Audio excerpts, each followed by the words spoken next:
नमस्कार। All time class में स्वागत है। मैं जितेंद्र। दोस्तों आज की इस वीडियो में दोस्तों जो मैं टॉपिक लेकर आया हूँ उस टॉपिक का नाम है हरित क्रांति। तो आज हम देखेंगे कि हरित क्रांति हमारे भारत में क्या लाया है और इससे हमारे क्या फायदे हुए हैं। जबकि मुझे फायदे नहीं देखना है, मुझे तो एग्जाम के जो रिलेटिव जो एग्जाम में क्वेश्चन पूछते हैं उसके पर्पज से देखना है कि जो हमारे एग्जाम में जो क्वेश्चन बनते हैं वो कैसे बनते हैं। तो आइए इसे समझते हैं सबसे पहले कि हरित क्रांति होता क्या है और उसके बारे में हम जानेंगे कि इसमें एग्जाम में जो पूछते हैं वो कैसे पूछते हैं। तो मैं आपको बताता हूँ कि जो हरित क्रांति है यह हमारा कृषि से संबंध है। किससे संबंध है? तो कृषि से। यह जो है आपका कृषि से संबंधित है। ठीक है, याद रखिएगा। अगर कहीं क्वेश्चन आपको पूछता है कि हरित क्रांति, जैसे आपको नाम अगर कहीं पढ़ने को मिलेगा या जैसे आपको किसी क्वेश्चन पढ़िएगा तो आपको ध्यान में रखिएगा कि जो हरित क्रांति जैसे आपका नाम आएगा वो किससे संबंधित है? तो कृषि से संबंधित है। ठीक है, उसके बाद करा कि हरित क्रांति कौन कौन से मैं बताते हैं डिटेल्स में, इसके आगे देखिए देखते हैं। उसके बाद में आपको बताएंगे इसके बारे में कि आपके जो एग्जाम में क्वेश्चन पूछते हैं वो कैसे पूछते हैं इसे। तो हम हरित क्रांति के बारे में देख रहे हैं। तो सबसे पहले अगर हरित क्रांति को देखते हैं तो हम उसके बारे में जानते हैं कि वो कहाँ से आया है, उसका सबसे पहले जो चर्चा किसने किया था, उस व्यक्ति का नाम क्या है। आपको एग्जाम में इसे पूछते हैं, ऐसा नहीं पूछते कि हरित क्रांति होता क्या है। ये आपको डिफिनीशन नहीं पूछेगा। ये कोई आपकी पांचवा छठी क्लास के एग्जाम नहीं हो रहा है कि अक्षर परिभाषा पूछ देगा, डिफिनीशन पूछ देगा कि सर बताइए कि हाँ हरित क्रांति होता क्या है। तो आपसे क्वेश्चन एग्जाम में क्वेश्चन ये पूछेगा कि हरित क्रांति का जो जनक है वो किसे कहते हैं।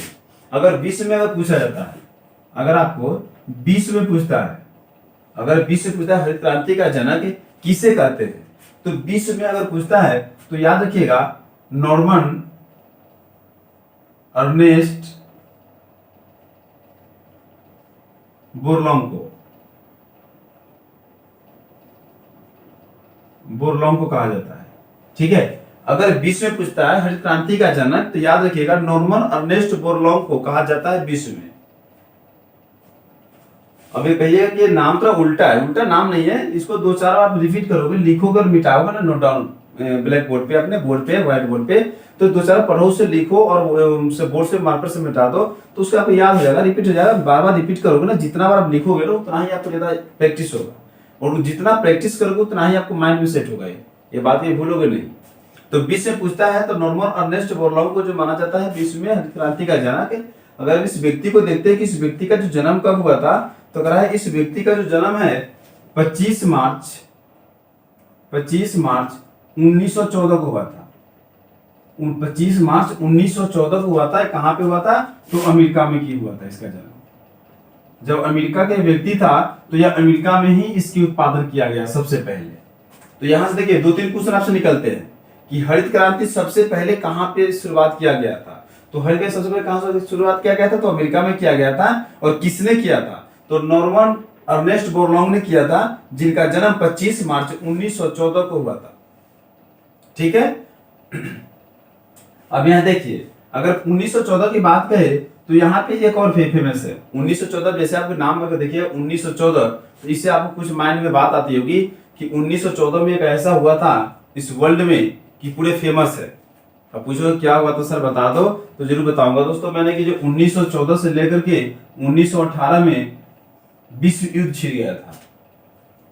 तो याद रखिएगा ये भी आपके क्वेश्चन के लिए बहुत महत्वपूर्ण है, क्योंकि आपके एग्जाम में हर एग्जाम में क्वेश्चन पूछ देते हैं कि प्रथम विश्व युद्ध जो चला था और कब से कब तक चला था। तो 1914 से लेकर के 1918 तक प्रथम विश्व युद्ध चला था। ठीक है, तो आइए हम देखते हैं। जो मैं पढ़ रहा हूँ हरित क्रांति, मुझे इस पे नहीं जाना है, उसमें मैं बताऊंगा फिर डिटेल से आपको। तो देखते हैं पहले करा कि जो बोरलॉन्ग की जो जन्म हुआ था 25 मार्च 1914 को अमेरिका में हुआ था। ठीक है, लेकिन अभी हम कहाँ की पढ़ रहे हैं दोस्तों हिस्ट्री? तो भारत की पढ़ रहे हैं। अगर हम भारत की पढ़ रहे हैं तो हमें वर्ल्ड में नहीं है। वर्ल्ड में मैं बता दिया हूँ कि वर्ल्ड लेवल पर पूछता है, अगर विश्व में इसका जनक पूछता है तो बता दीजिएगा। ऐसा मत बोलिए कि हाँ सर आपने बताया नहीं तो मैं कहाँ से बता पाऊंगा। देखो मैंने एक एक बारीक से बताता हूँ, क्योंकि जो भी आपको एग्जाम में क्वेश्चन आएंगे जो पूछे जाएंगे वो एग्जाम में A to Z वही क्वेश्चन में बताता हूँ। कोई ऐसा क्वेश्चन नहीं है, कोई ऐसा मेरा वीडियो नहीं है कि जो आप बता सकते हो सर इसमें क्वेश्चन अलग से आपको बता डाल रखे हो या ऐसे क्वेश्चन जो एग्जाम में पूछे हैं। तो ध्यान रखिएगा जो विश्व में पूछता है तो याद रखिएगा, अगर भारत में पूछता है तो मैं भारत के बारे में बताता हूँ कि जो भारत में इसकी जो है जनक किसे माना गया है। अगर भारत की बात करता है तो भारत में इसकी जो जनक है doctor M.S. Doctor M S Swaminathan को,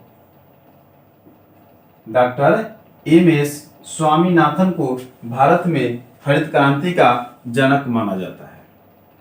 ध्यान रखिएगा कि भारत में अगर पूछता है तो डॉक्टर एम एस स्वामीनाथन को माना जाता है हरित क्रांति का जनक। अगर विश्व में बोलता है, अगर विश्व एग्जाम में क्वेश्चन पूछते हैं कि विश्व में हरित क्रांति का जनक किसे कहा जाता है, आपको ऑप्शन में दे दिया जाएगा ए बी सी डी, इनमें से कोई नहीं।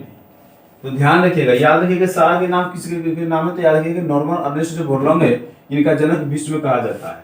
ठीक है, यदि पिता कहिए या जनक कहिए, अगर भारत में आती है तो डॉक्टर एम एस स्वामीनाथन। ठीक है, उसके बाद देखिए अब इसका क्या कर रहा है कि जो हरित क्रांति जो भारत में जो चर्चा किया गया था या लाया गया था, तो करा गया सबसे पहले 1966 से लेकर 81 में चला था।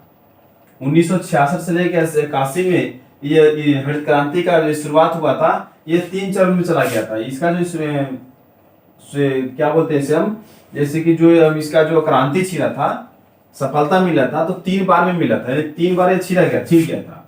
तो पहला जो है 1966 से लेकर के 1981 में चला। तो 1986 से जब 81 में प्रथम चरण में जब स्टार्ट किया गया था हरित क्रांति। अब कोई भी काम आप एक बार में कीजिए और क्या सक्सेस हो जाइएगा। जो भी काम करते हैं, अगर किसी भी एकत्रित व्यक्ति को करते हैं, अगर मान लीजिए कहीं 500 लोगों को बैठक बैठाना है मुझे, तो एक बार में 500 लोग नहीं आएंगे। हम अगर यहाँ पे कोई अगर हमें क्या बोलते हैं लोगों को बात कर रहे हैं, कुछ हम अगर मीटिंग बैठा रहे हैं, तो एक बार में 500 लोग वहां नहीं बैठा सकते, एकत्रित नहीं कर सकते आप। अगर करना है तो धीरे धीरे पहले 100 करोगे, उसके बाद 300 करोगे और उसके बाद 200 करोगे, यानी 500 बने, कुल मिलाकर 500 हो जाएगा आपका। तो एक साथ करोगे ना, तो धीरे धीरे उसको एक बढ़ाओगे उसको। तो सेम उस तरह आया था जब हरित क्रांति जो था वो 3 बार में सफलता मिली थी हरित क्रांति को। तो पहला जो चरण लाया गया था 1966 से लेकर 1981 में स्टार्ट किया गया था। 1986 से लेकर के 1981 तक, यानी कि आपके 15 साल तक चला था। तो 15 साल तक चला था, तो किस किस राज्य पे किया था, इसमें जो हुआ था परिवर्तन हुआ था। जो फसल जो उगाने की जो नियम से की जो लागू किया गया था, वो किस किस राज्य पे किया गया था। तो जो पहला है पहला हरियाणा है, पहला कौन है, हरियाणा। दूसरा है पंजाब, दूसरा क्या है, पंजाब। तीसरा है पश्चिम बंगाल, तीसरा क्या है, पश्चिम बंगाल। और चौथा जो देखिए उत्तर प्रदेश है। चौथा क्या है लास्ट में, उत्तर प्रदेश। तो जब पहला बार में यह हरित क्रांति की शुरुआत हुआ था, पहली चरण में, प्रथम चरण में 1966 से 81 के बीच में, तो 4 राज्यों पर ही असर पड़ा। भारत में टोटल 29 राज्य थे, लेकिन अब 28 राज्य हो गए हैं। जो आपका जम्मू और कश्मीर का जो विशेष राज्य का दर्जा दिया गया था, उसे तोड़ करके उसे केंद्र शासित के रूप में घोषित कर दिया गया है। तो एक अब राज्य नहीं रहा, केंद्र शासित प्रदेश हो गया हो। तो ये इस तरह जो है क्या करते हैं कि 4 राज्यों में ही 29 राज्यों में से ओनली 4 राज्यों में ही असर पड़ा था इस पे। यानी इसका असर जो दिखाया गया था कि हमारे हरित क्रांति की वजह से कैसे फसल उगाना है, कैसे क्या करें, उसके बारे में बताया गया था। अब कह रहा है कि जब दूसरा जो चला था 1981 से लेकर 1995 तक, 1981 से लेकर के 1995 तक चला, तो इसमें जो है थोड़ा और बढ़ा दिया गया स्टेट को। हमारे देश भारत में टोटल 29 राज्य था उस समय, अभी तो 28 हो गया है करंट में देखते हैं तो, लेकिन उस समय 29 था। 29 में से 4 जो है प्रथम चरण में इस पे इफेक्ट पड़ गया, यानी असर किया। और दूसरा बार जो किया था तो इसमें से और जोड़ लीजिए 11, यानी 15 हो गया। ठीक है, लेकिन जब तीसरा चरण हुआ था, जब तीसरा चरण 1995 में किया गया था तीसरा चरण, तो उस समय क्या करते, पूरे भारत में फैला दिया गया। उस समय क्या कर दिया गया, पूरे भारत में फैला दिया गया। तो पूरे भारत में जब फैलने की वजह से इस पे असर तो किया, क्योंकि जो कोई भी आप काम करते हो तो असर तो जो अगर उससे नियम से करो, रूल से करो, तो असर तो हो ही जाता है ना। तो उससे 1995 में जब किया था, 1995 में यह थर्ड चरण था, यह तीसरा चरण था 1995 में, तो पूरे भारत में बिखेर दिया गया। जब पूरे भारत में बिखेर दिया, तो उसके बाद देखो क्या देखने के मिला। जब पूरे भारत में बिखरा, तो उसके बाद देखिए भारत में गेहूं और चावल पे ज्यादा ही प्रभाव पड़ गया। गेहूं और चावल पे ज्यादा प्रभाव पड़ गया, क्योंकि पहले की अपेक्षा जो हमारा हरित क्रांति चलने शुरुआत होने से पहले 1966 से पहले, पहला यही था ना 1966 स्टार्ट हुआ था, तो 1966 से पहले और 1960 की बात करते हैं या 61 की बात करते हैं, कोई भी इशू ले लेते हैं 66 से पहले, तो पहले की अपेक्षा क्या करता था कि जब हरित क्रांति जब स्टार्ट हो गया और इसके नियम से अगर उपज होने लगा, अगर फसल को उगाने की वजह से क्या किया, ज्यादा उपज होने लगा गेहूं और चावल पे, तो इस पे ज्यादा असर पड़ गया।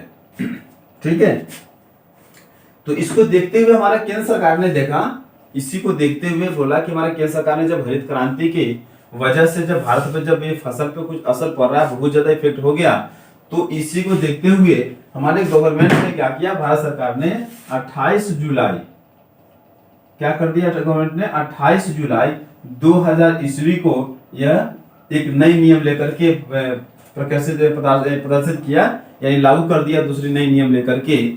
अब नियम कौन से लागू किया मैं बता रहा हूं कि जो 28 जुलाई 2000 ईस्वी को हमारे सेंट्रल गवर्नमेंट ने यानी भारत सरकार ने यह नियम लागू कर दिया कि जितने भी क्रांति है वो सारे को शामिल कर लिया जाए हरित क्रांति में। तो 2000 ईस्वी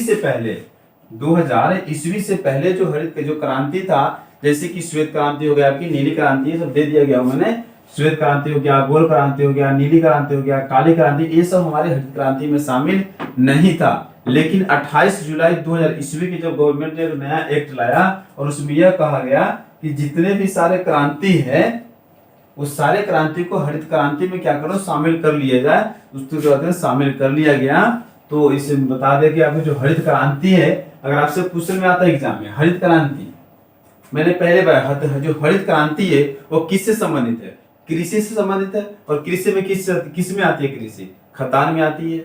ठीक है, उसके बाद करा कि श्वेत क्रांति, श्वेत माने होता है उजला, श्वेत जो क्रांति है उजला होता है, और उजला किसके लिए प्रसिद्ध है, तो दूध के लिए प्रसिद्ध है। तो श्वेत जो क्रांति है वो दूध के लिए ही उपयोगी होता है, ये दूध के लिए, ये असल क्या श्वेत क्रांति दूध के लिए लाया गया है। उसके बाद करा है कि गोल क्रांति। अब गोल क्रांति क्या है, तो आलू के लिए है। फिर करा है नीली क्रांति, तो ये मछली पालन के लिए है।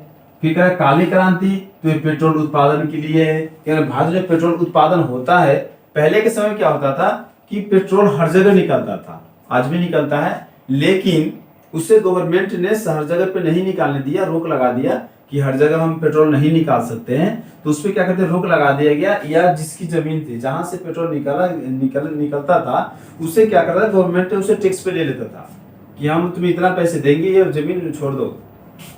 क्योंकि वहां से इसलिए छोड़ देता ले लेता था कि जहां पे जिस जमीन से वो तेल निकलता था वो वहां से ब्लैकमेल करना स्टार्ट कर देता था लोगों ने। तो इसीलिए गवर्नमेंट उस पर देकर कब्जा बना लेता था, या तो उसे सील कर देता था पूरी तरह, या तो उस जमीन को अपने अंडर में ले लेता था। उसके बाद कहा है कि पीली क्रांति। तो पीली की जो क्रांति होता है वो तिलहन के लिए होता है। पीली जो क्रांति होता है तिलहन के लिए होता है, उपज होता है। तो दोस्तों जो मेरा हरित क्रांति का जो चैप्टर है ये मेरा खत्म होता है। और फिर मैं लेकर के जब नेक्स्ट क्लास में आऊंगा वो आपको लेकर बहुत ही इंपॉर्टेंट वीडियो लेकर आने वाला हूं, बहुत स्पेशल वीडियो जो यूपी पीसीएस का है, यूपी पीसीएस का है। ठीक है, क्योंकि आपका जो है यूपी पीसीएस का वैकेंसी निकल चुका है और इसकी फॉर्म लास्ट जो डेट था, लास्ट 3 तारीख था, 3 था लास्ट इसका फॉर्म भरने का, फिलअप करने का था। तो जिन दोस्तों ने अगर फॉर्म फिलअप किया है, फॉर्म भरे हैं, उन लोगों के लिए है, सारे भारतवासियों से विशेष करके यूपी वालों के लिए है। जो अगर यूपी के है निवासी है उसके लिए तो बहुत ज्यादा ही खुशखबरी है, क्योंकि जो वीडियो में डालूंगा बिल्कुल यूपी पीसीएस पे पूरे A to Z वीडियो ही डालूंगा, जो आपकी एग्जाम में कम समय में ज्यादा तैयारी हो जाएगी। क्योंकि ज्यादा समय आपको बचा नहीं है और इतना ही छोटी कम समय में मैं इतनी बेटर तैयारी करवा दूंगा कि सारे के सारे नोट्स बना के डाल दूंगा A to Z। तो आप देखिएगा, जरूर देखिएगा और अपने दोस्तों से शेयर जरूर कीजिएगा। अगर मेरा वीडियो आप लोग को अच्छा लगता दोस्तों तो उसे सब्सक्राइब भी कीजिएगा और लाइक कीजिए। ठीक है, थैंक यू वेरी मच।